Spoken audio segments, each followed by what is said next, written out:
Emmerdale's Charles Dingle turns to Al for distraction from her mum's cancer in Thursday's episode. ITV, 7:30 p.m. CRTV Guide for full listings. Charles Dingle is really struggling with her mum's cancer diagnosis, and when Faith tries to make light of it, the barmaid feels even worse. Watching on from the sidelines as Chas goes into panic mode, her husband Paddy doesn't know what to do, as whatever he says seems to upset her. And that's where Al comes into the picture. The pair runs into each other on Main Street, and an awkward chat turns into an enlightening one.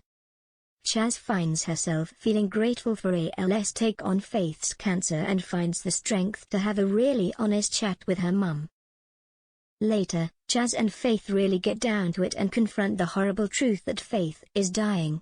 Chas apologizes for pushing her mum into having more chemo, and as Faith breaks down in tears, the mum and daughter share a tender hug. Chas is relieved to have reached calmer waters. But Paddy's about to spoil everything.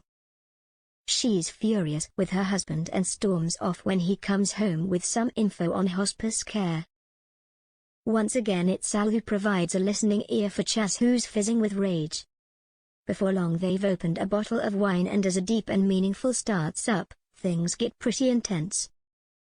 When Chas eventually makes to leave, she ends up snogging Al.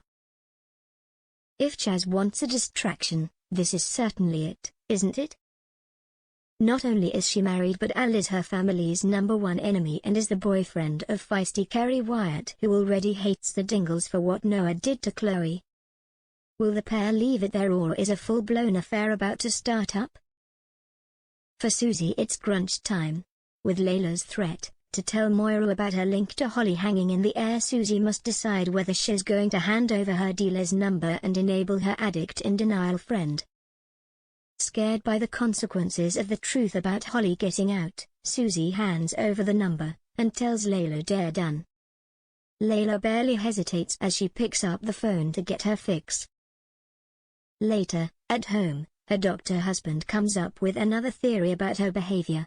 Having moved on from post-traumatic stress idea, he now reckons his wife is pregnant.